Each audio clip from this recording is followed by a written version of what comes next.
Alrighty, so I'm gonna kind of rush this review of part number one of match week number 17 from the Saturday action because in about 45 minutes we're going to have the beginning of the CCL final second leg between LAFC versus Leon, and we're gonna find out whether or not if LAFC will join the Seattle Sounder as the only MLS team to win the CONCACAF Champions League, and that this would be the second year in a row where MLS team has conquered the CONCACAF Champions League mountain if LAFC is able to win the aggregate. But with that being said, let us actually get into the first game.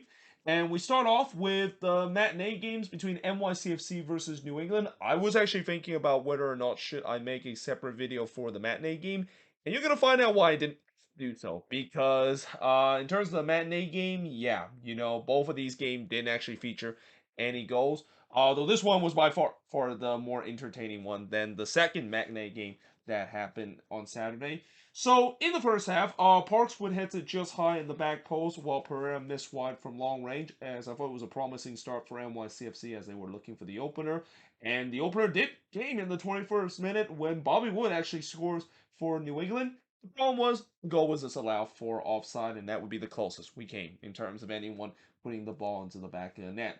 Barraza then denied Wood in the front post before Petrovic on the other end denied Pereira, who tried to curl it in, and it was kind of in action. I mean, chances were flying in for both ends. Again, this was really a game where, we've seen a lot of nil-nil draws this season. There's been some boring ones, and there's some entertaining one. I think this one is kind of right between the middle, and that this, you could say that it was one of those nil-nil draw where neither of these teams were just clinical in terms of their finishing, despite the fact that the chance was given to them. But in the 33rd minute, Ledesma, which struck the post from long range again, that also came the closest, and that was probably the closest that NYCFC came to scoring a goal. But we do head to halftime scoreless between both of these teams. Now in the second half, Baroni would puts it high from long range before he hits one right to Barraza. Petrovic, which would rob Pereira as he was in on goal. Again, both goalkeepers were very good. Georgi Petrovic does his usual incredible save kind of moment, and again, he's definitely going to be in contention of winning goalkeeper of the year. But again, I thought both teams had some good opportunity trying to get the opening goal. Rodriguez would hit one right to Petrovic before Polster on the other end posted just wide from long range. And then as time winds down, Brian Kerfoot would get a straight red, and they did go to VAR to see whether or not if that red card decision was justified, and it was. I mean, it was just a bad challenge there. It was a dangerous kind of challenge from Brian Kerfoot on Dewan Jones there. So yeah, NYCFC went down to 10 men, but fortunate for them, if you're gonna get a red card, and I know you don't want to get a red card in the game, but if you want to get a red card, then it's better to do it right near the end, where you don't give the opposition really a lot of chances to take advantage of the man advantage. But that being said, NYCFC themselves almost win with 10 men as Rodriguez would hit one right to Petrovic in the 6-minute stoppage time. And yeah, in the end, it ends in a scoreless shot. The shots in this one, 17 shots for the 12 that New England has, 2 shots on goal for the 5 that NYCFC had, 6 shots off target for the 5 that NYCFC had, 4 shots that was blocked for the 7 that NYCFC had, and possession-wise, 55% possession compared to 45% possession that New England has. And, for the refs, knowing the fact that they've been battling with injuries and also battling with just so many games in short amount of time. I mean, pretty much almost the entire league is dealing with this problem and just fixture congestion with so many games that has happened. But it's one thing to deal with that, but also on top of injuries that the refs have been dealing with. I think Bruce Arena will be happy that they got a point out of this game, but not so for NYCFC. The winless run continue, and now it seems like they're on a go drought again. They just cannot score a lot of goals, and also the home form, which has been so good for NYCFC. Like that was kind of what kept them at least in the playoff contention. And now all of a sudden, they can't get home wins. And knowing the fact that they can't get road wins either, that is definitely a recipe of a season that is starting to go bad for NYCFC. And I get that they're waiting for the summer transfer window to boost their team, but I mean that's a bit of a wait to do so, especially with the way that this season it's kind of weirdly structured with the way that there's pretty much 2/3 of the season are already gone of what we usually are thinking that it's halfway part of the season because of the League Cup action that is going on that paused the season. So yeah, NYCFC. I mean, I don't know. I mean, they are still within range in the playoffs. I mean, as I mentioned before, there's been every team is pretty much within range of the playoffs because of that added playoff position. Well, there's actually two added playoff position this season, but you just kind of sense for NYCFC. I don't know if they can wait that long because they are dropping down the tables. Uh, like a rock because of some of these bad resort that they had in the last couple of games. But that being said, moving on in the next match. So I'm not even gonna sugarcoat this. This was bad. This was bad to a point where I definitely send my condolence to anyone that watched this, which I'm pretty sure there was a lot of people stay tune into this game because it's Seattle versus Portland. I mean, the Cascadia Derby. I've mentioned many times before how this is just a historic rivalry, and that as much as I know, it seems like the league are really more paying attention to El Trafico and the Hell is Real Derby because of how crazy it is. I always would think Seattle and Portland is still the best rivalry because of the history that is being there. Although this is definitely not one game that will live up in terms of the excitement in the history because excitement was kind of the thing that was missing in this one. And I also want to give special condolence to anyone that actually attended this one because with the way that this is a Cascadia Derby, tickets are probably not going to be cheap. Yeah, I do send my condolence for to anyone that spent like hundreds of dollars only to see just a very dull 0-0 draw in a game that I think between this and the game between Minnesota and FC Dallas back in April are going to go down as the worst game and the most boring game we've seen this season.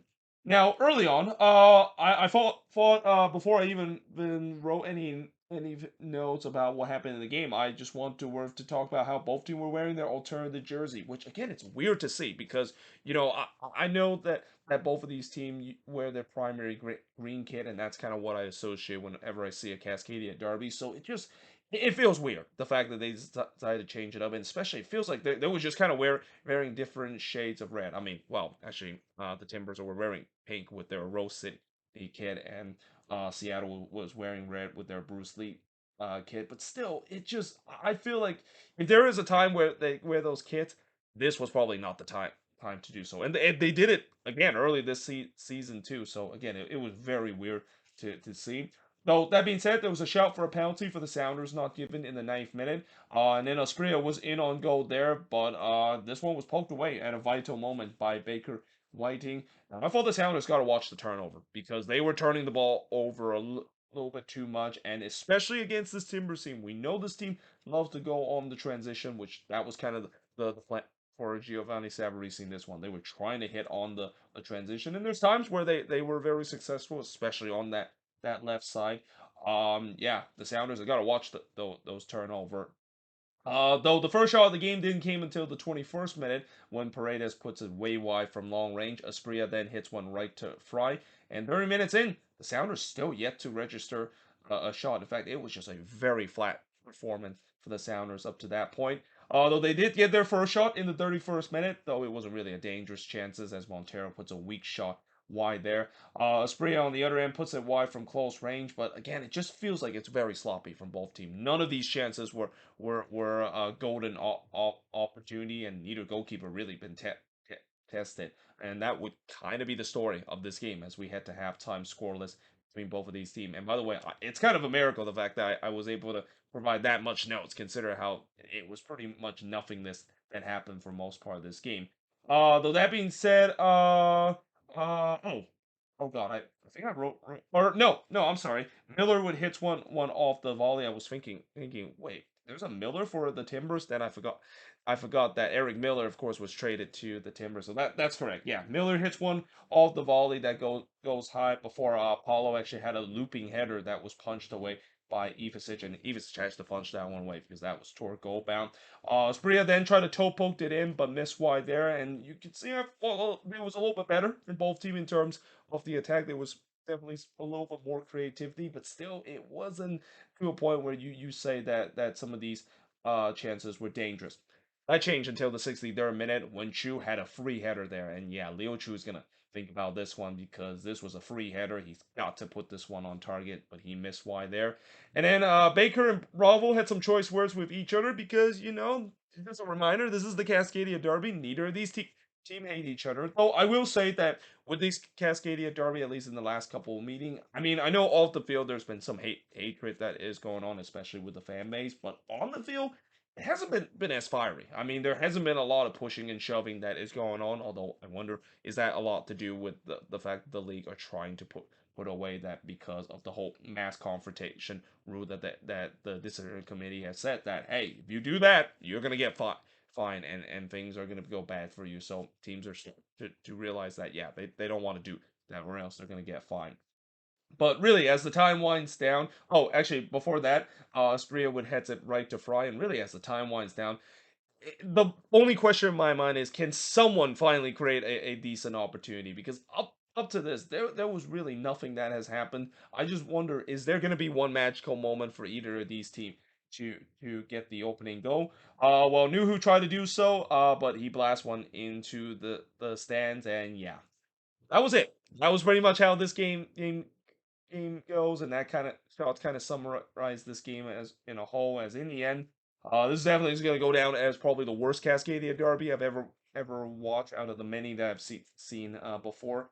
As it ends in a scoreless draw, and the shots in this one, 11 shots compared to 5 that the Sounders had, only 1 shot on goal compared to 2 that the Timbers had, 7 shots off target for the 3 that the Sounders had, 2 shots that was blocked for the 1 that the Sounders had, and possession-wise, 61% possession compared to 39% possession that the Timbers has in this one. And normally, in a Cascadia derby, I've mentioned how one team will be very happy and they can use that momentum in the next couple of games.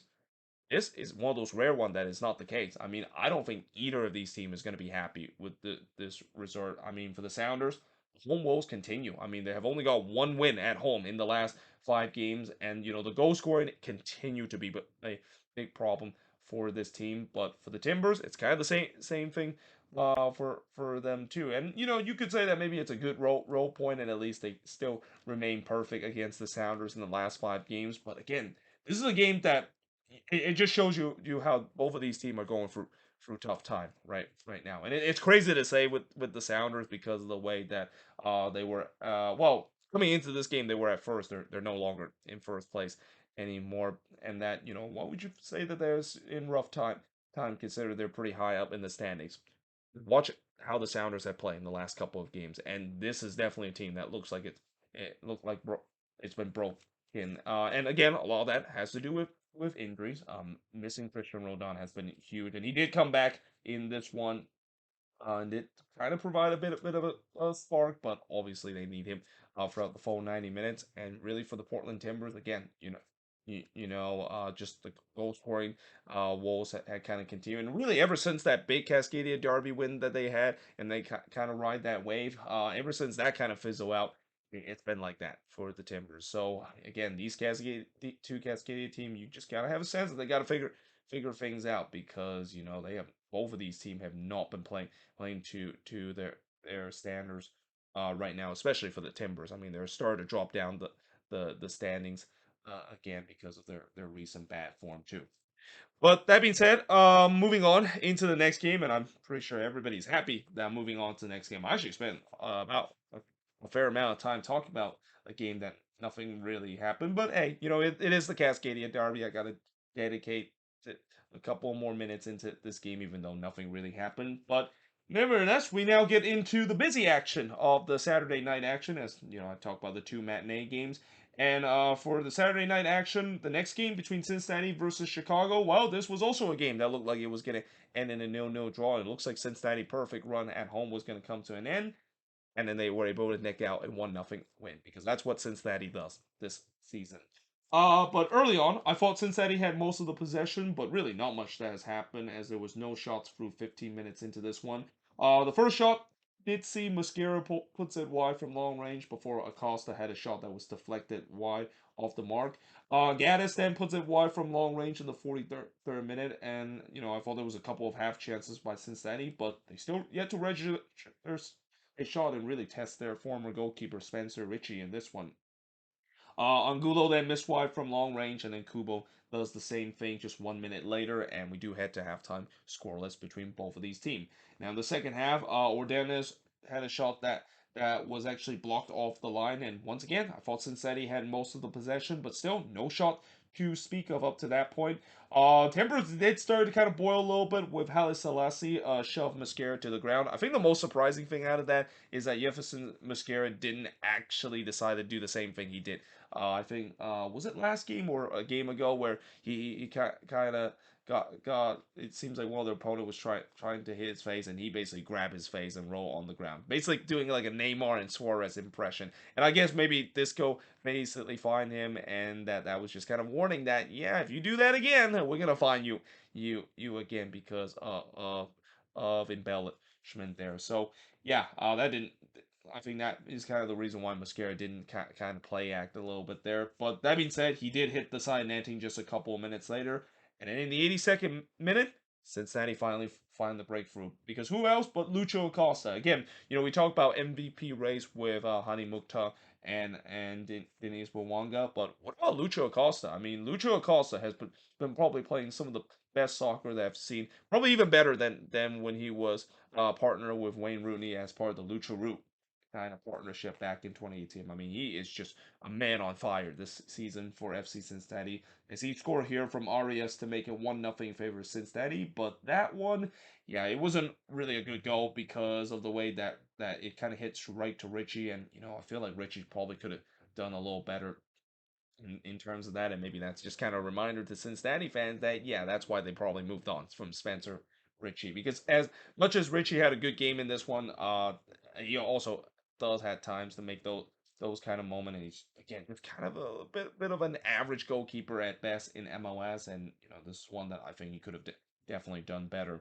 Shihoz did try to tie it late for the Fire, but he missed wide on the header. And yeah, in the end, Cincinnati with a 1-0 win. Shots in this one, 17 shots for the 6 that Chicago has. Was only one shot on goal in this one. And that one shot on goal actually turns out to be a goal for Cincinnati compared to no shots for the Fire. 2 shots off target for the 8 that Cincinnati has. 4 shots that was blocked for the 8 that the Cincinnati has, and possession-wise, 52% possession compared to the 48% possession that the Fire has in this game. Yeah, it was a very flat performance for the Fire in this one, which is expected. I mean, I'm pretty sure they were absolutely exhausted, and I mentioned, it was always going to be a tall task going to Cincinnati against one of the best defensive team and create some chances, which they rarely had it in this one. But for Cincinnati, I would say they were also kind of exhausted. But hey, they able to pull out a bit of an ugly win, which that's what champions does. That's when that this team has some supporter shield kind of material with the way that even when they're not at their best, they somehow still able to pull out a 1-0 win, and now they're 10-0 at home this season. But that being said, moving on in terms of the next match is Miami. So they play against DC in this one, and Miami just continue to have problem with DC. I mean, I mentioned they only have one win against DC, but this game there was promising that Inter Miami was maybe going to get a win in this one because it's the new head coach boost with Javier Morales taking the interim bases, and it did not get off to a great start. In fact, it got off to a disastrous start. As just 6 minutes into this game, we saw the fastest red card this season, and probably one of the fastest red card in MLS history, with Kamar Miller commit a denial of goal score opportunity foul there. And yeah, Miami was down to 10 men for the majority of this game. And this is when DC really kind of took complete control of this one. First, Naha would puts it wide from long range before Santos puts it high from long range. Again, DC in complete control. They were pressing for the lead. The post would deny Funtas for the opener before Aurora did had Miami first shot, and a rare opportunity for Miami in this one. But he miss wide from long range. Calendar then denied Benteke, but it goes right to Durkin, and Durkin just could not put this one away. In fact, he puts it over the bar, and then Naha puts it just wide from close in the 5th minute of stoppage time, and we do head to halftime, scoreless between both of these teams. Now in the second half, Calendar would deny Dahome from close range. Once again, I thought DC was in complete control in this one. Question is, can they stop Calendar? Because up to this point, Calendar was on his game, and he was kind of the only reason why this game was still scoreless. Paulson would miss wide from close before Calendar would deny Click from long range. But then in the 76th minute, finally, or not Miami, but DC got the opening goal in this one, and it's Donovan Pines scoring for the second consecutive goal. Now, this was a very weird goal, and you could maybe even say it's a bit of a controversial goal if you're an Inter Miami fans, because I don't think they're going to be happy with this one, where this one actually came off the post, and then the ball kind of stuck in Counter's leg there, and then it looked like Hines might have just kind of pushed that one over the line, and this is where Miami fans kind of complain because the ball the play should be dead when the ball was kind of stuck in Counter's leg, and that what Pines does, he can't just force the ball over the goalkeeper. Here's why I think that why this goal have counted, and maybe that's not the correct inception. First of all, the whistle was never gone. Like when the ball was kind of stuck in the Counter's leg, the whistle was never gone. So it was still a fair play. And when you also look closely, it didn't look like Pines really kind of can.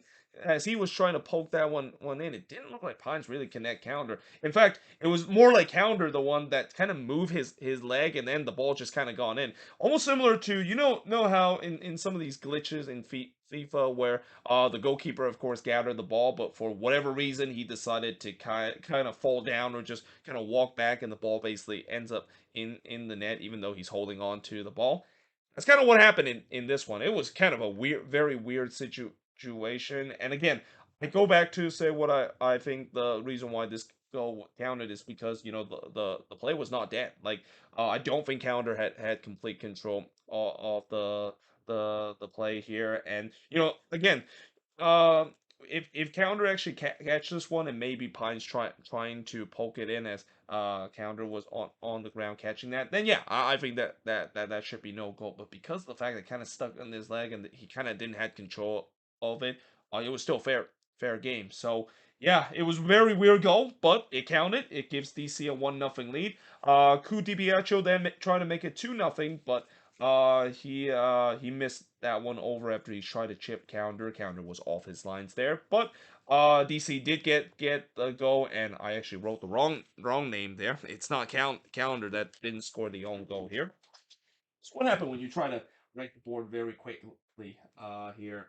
It's actually Benteke, the one that scored this goal. I was really rushing it in terms of writing the board just about an hour ago. But yeah, it's Benteke, the one that scored here from Victor Paulson to make it 2-0 in favor of DC. And you're thinking, yep, that's game over, right? No, because in the second minute of stoppage time, Ian Fry would score from Robert Taylor to make it 2-1 in favor of DC. That is his first career MLS goal. And keep in mind, there was still 6 more minutes in stoppage time. There was a lot of stoppage time in this game, and that or stoppage time in the second half, and you just feel like it's nervy time for DC because yeah, they are man advantage, but Miami definitely has the momentum. Thankfully, that didn't happen in terms of Miami push for the equalizer, as in the end, DC was able to hold on to win 2-1 in this one. The shots in this one, very lopsided. 23 shots compared to just 4 that Miami has. 1 shots on goal for the 6 that DC had. 13 shots off target for the 2 that Miami has. 4 shots that was blocked for the 1 that Miami has. And possession-wise, 31% possession compared to 69% possession that DC has. So nice on that possession stats. But yeah, I mean, this is tough for Inter Miami, and especially tough for Javi Morales, because again, when you go down a man so early in the game, yeah, that this does tends to happen, especially with an Inter Miami team that now have lost 5 in a row. I mean, if you go by the Inter Miami lose and win streak kind of theory, I think they probably will lose one more game and somehow they will win the next one, because this team always tends to lose 6 in a row, and it seems like they're on verge of doing that. But yeah, I mean, Javi Morales has a lot of work to do with this team. But for DC, good win for them. I mean, kind of got a little bit tense in late, but they still were able to walk away with a relatively easy win against Inter Miami in this one.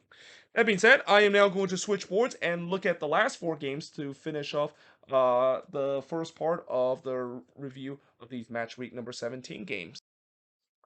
Yeah, moving on. In the next game, we got the Red Bulls versus Orlando City, and I also just realized that, the pink marker that I used it doesn't really project very well in terms of my webcam. So I apologize if you can't really read it very well, especially here at the top. But yeah, in this game between the Red Bulls and Orlando City, this was a perfect road game for Orlando City. And it's not just a perfect road game in the way that we've seen Orlando able to get wins on the road mainly because they nick a goal and then they just kind of park the bus for the rest of the game. No, they actually add on in this one, and again, it just turns out to be a perfect road game for Oscar Pereira team, and it got off to a perfect start for them too, because in the 18th minute they would get the game first goal as Angulo would score from Tantinega and Araujo to make it 1-0 in favor of Orlando City. That was also the first shot of the game, so not much really happened early on, which is not a big surprise because it is a Red Bulls game. But yeah, that's gotta suck in terms of for the Red Bulls giving up a goal on the first shot of the game. But that's not even the most brutal one. This would turns out to be a very brutal loss for the Red Bulls.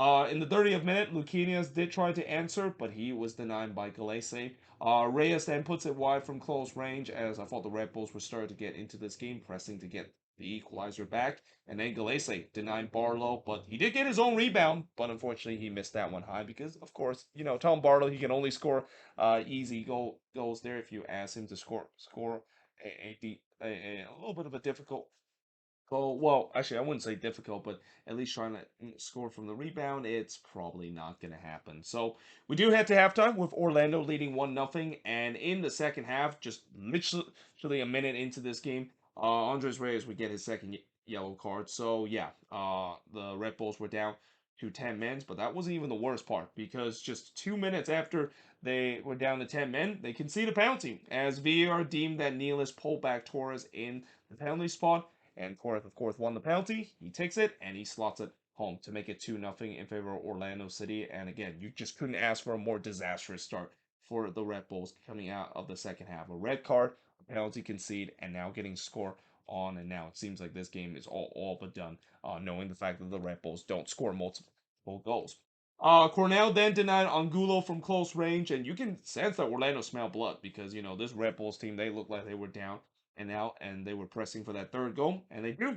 As Facu Torres would score again here from Angulo and Ojeda to make it 3-0 in favor of Orlando City. And just as you think things couldn't get any worse for the Red Bulls, it did in the fourth minute stoppage time, as Lewis Morgan, who just came back from injury, he's now went off with another injury. And keep in mind, the Red Bulls already used all its subs, so they were down to 9 men, and they would finish this game with just 9 men. And Lewis Morgan was definitely in tears, and I don't blame him because yeah, he's been fighting very hard to try to get back from an injury. And anytime when you do that, and then you come back on the field, and then you got injured again, I mean, I don't blame any players. Might be fighting back tears or even just tear up because of it. So yeah, that of course really was the final note in this game. As in the end, Orlando with a 3-0 win against the Red Bulls. The shots in this one, the Red Bulls actually have double the amount of shots, 14 shots for the 7 that Orlando has, but Orlando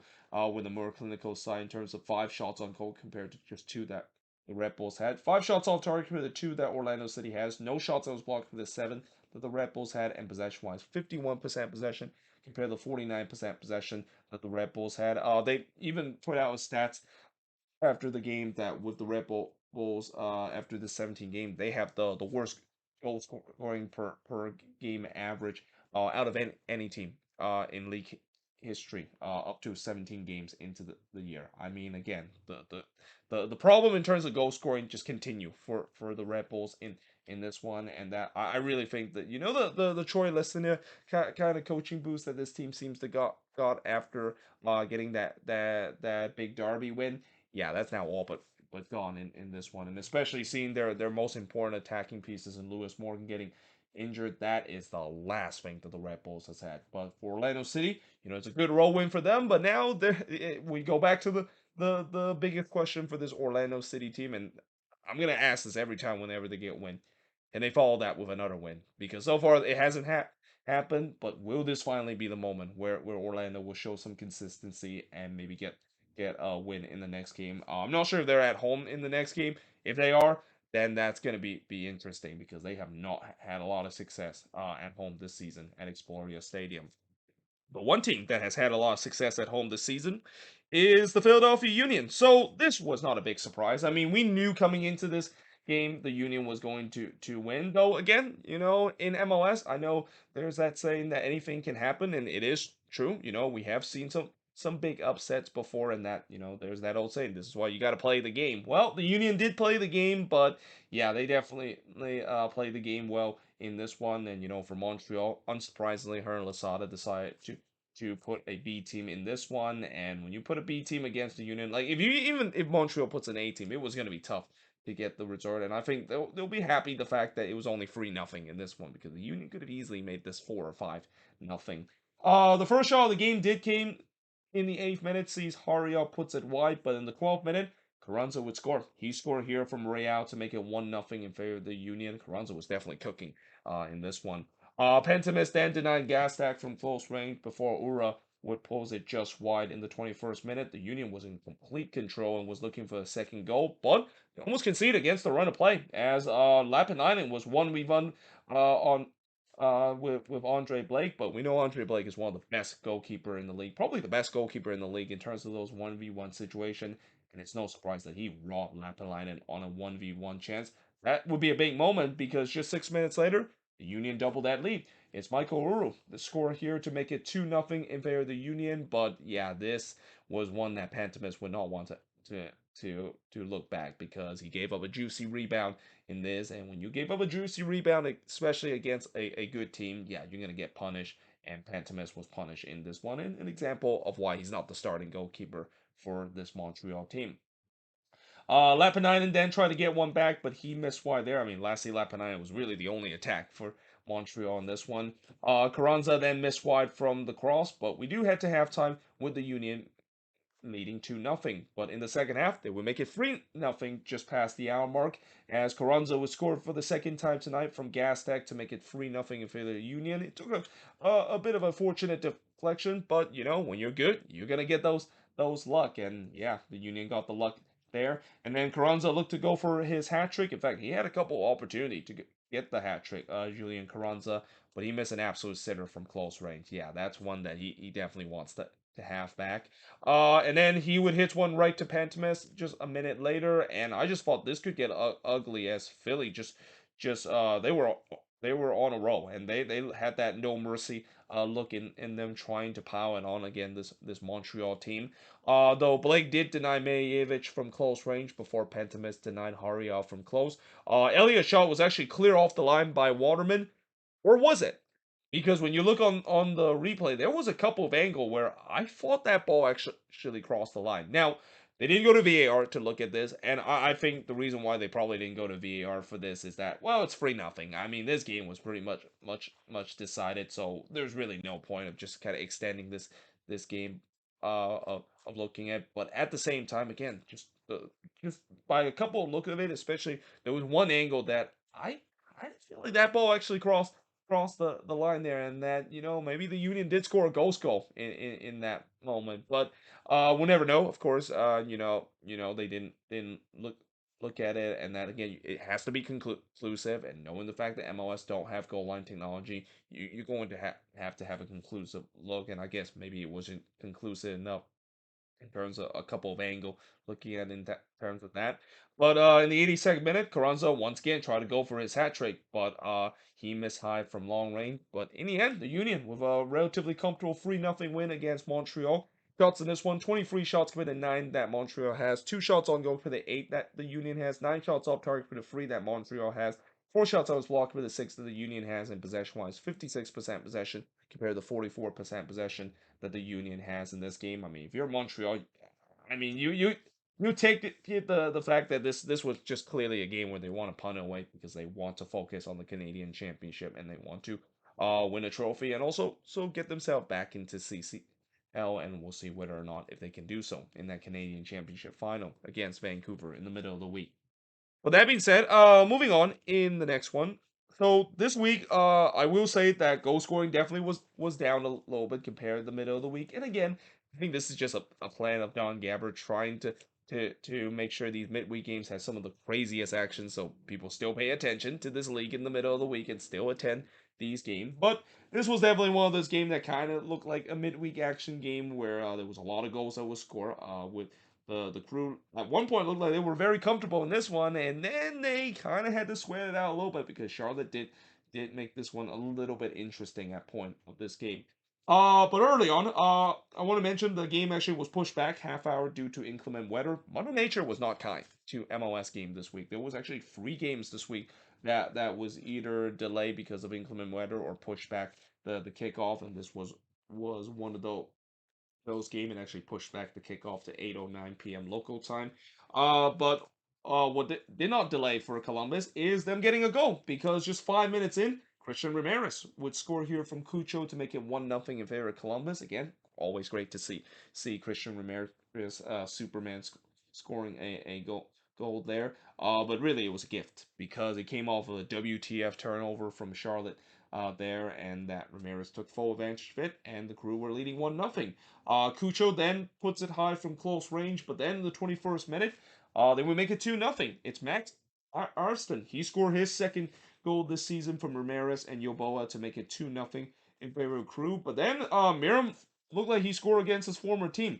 But VR did not agree with that because he was in an offside position and it was the right call. But spoiler alert, Miram did eventually score against his full team later in this one.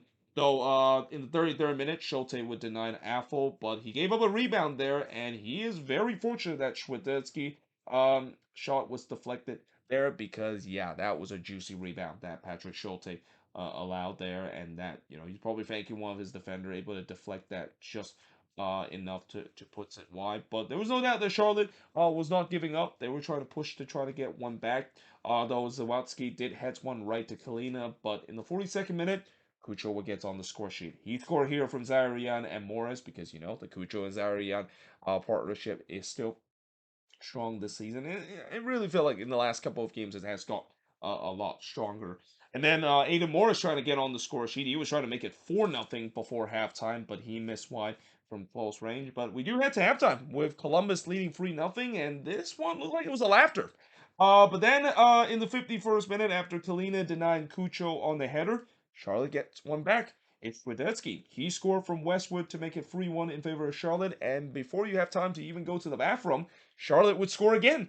It's just the Miram that scored here in the 58th minute, and he did not celebrate, and rightfully so. I mean, I talk about how just Miram when he scored against Atlanta, he didn't celebrate, even though it was a short time with him with Atlanta. I know Atlanta United fans love Justin Miram, and the same goes for Columbus fans. I would say Columbus fan probably love Justin Miram more than Atlanta fans because of the fact that Miram has been there for a very long time, going back to the early days, or the early career of Justin Miram, and that it's not surprised that he didn't celebrate against his old team. No, he can also thank Malta Almerson for that goal that he scored against his former team because Almerson did kind of a St. Louis-esque kind of back pass. Well, actually, I wouldn't say St. Louis-esque, but more like an opposition-facing St. Louis esque kind of moment where it was a back pass, picked off by Miram, and Miram puts it in. So yeah, again, in a blink of an eye, it's 3-2. This game looked like it was gonna be a blowout, but then again it changed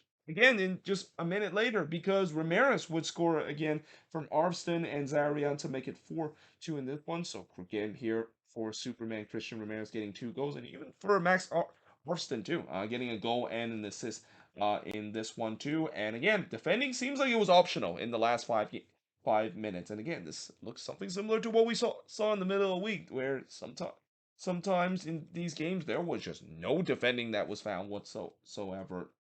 In the 64th minute, Vargas did try to get one back again for Charlotte, but he puts it high. And then the post denies Zarian in the 85th minute. But Cucho had a chance to fall that one up, but he puts it wide there, and a chance for Columbus to make it 5-2. But in the end, they do win 4-2 in this one. Shots in this one, 18 shots for the 9 that Charlotte has, 4 shots on goal for the 7 that Columbus had, 3 shots off target for the 8 that Columbus had, 3 shots that was blocked for the 2 that Charlotte has, and possession-wise, 55% possession compared to 45% possession that Charlotte has in this game. So again, this got a little interesting for Columbus, but they were able to pull it out, and that overall just a very entertaining game. Again, something very similar to what we see in the middle of the week. With that being said, moving on into the last game on this board is Austin and RSL. So yeah, for Austin, yeah, it feels like it's one step forward and two-step back for Los Verdes because after that big win that they had in the middle of the week against Minnesota, yeah, they were now the team that suffered for a 2-1 loss in the hands of RSL. The first shot of the game did see Hidalgo puts it wide from long range, but in the 15th minute, RSL gets the lead. And guess who scored for RSL? Yes, your eyes is not deceiving you.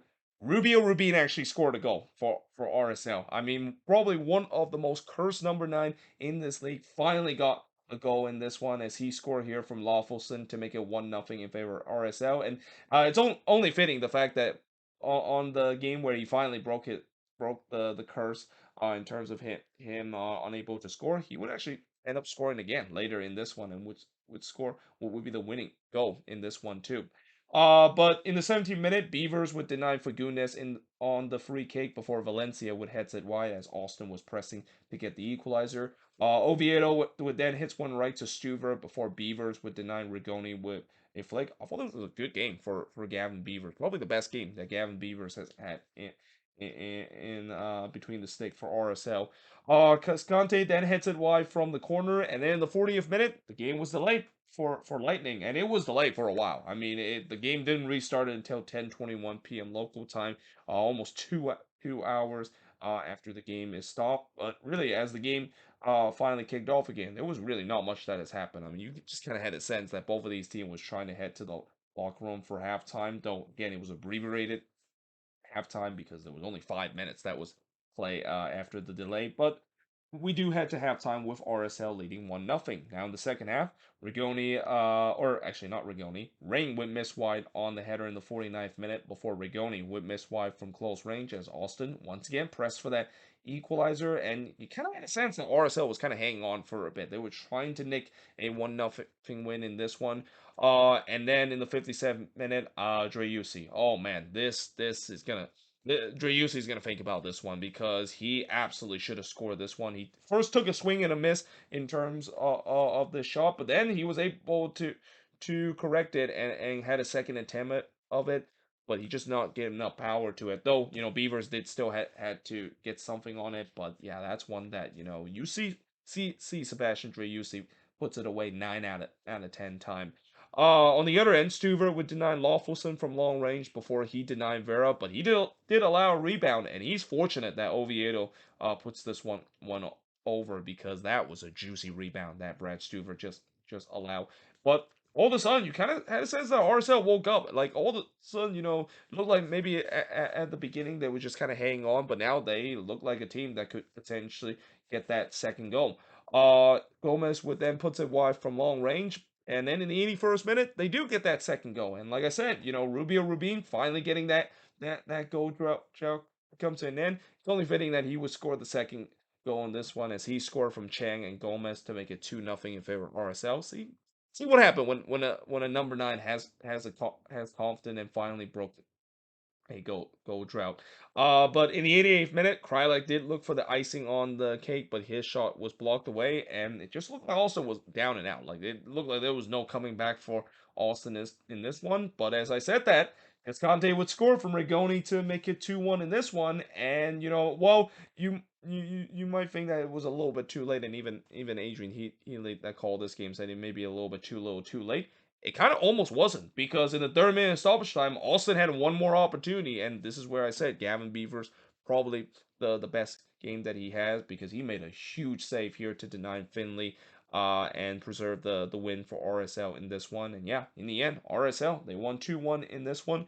Shots in this one, 15 shots apiece, 5 shots on goal compared to 6 that RSL had. Both teams had 6 shots off target, 3 shots out of blocked compared to 4 that Austin has, and possession-wise, 57% possession compared to 43% possession that RSL has in this game. And this kind of inconsistency from RSL kind of continue in to this one. I mean, the last game they had a brutal loss against the Galaxy at home, but they respond to that in a couple of days by getting a win. I mean, that's just it doesn't make any sense, but that's what RSL is. But for Austin, again, it's the same thing. It looked like they maybe turned a corner. There's been a couple of times that there's a sense that Austin maybe have turned a corner under Josh Wolf.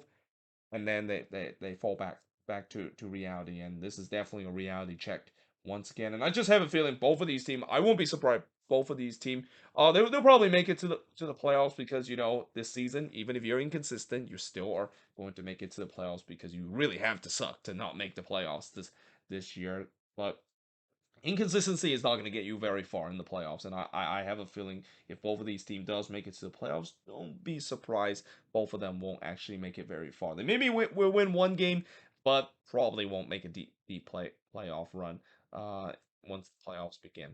But there you have it. That is pretty much it in terms of looking at these first 8 games as part of part 1 of the review. Like I said, I will look at part 2 of the review tomorrow. But now I'm going to pretty much finish this video because it's now 6 o'clock right now, and the game between LAFC and Lyon should be kicking off any seconds now. So as the game is about to kick off, I just want to say thank you for watching this video. Let me know in the comments below what do you think of these games. And yeah, hope you guys enjoyed this video, and I will see you guys next time.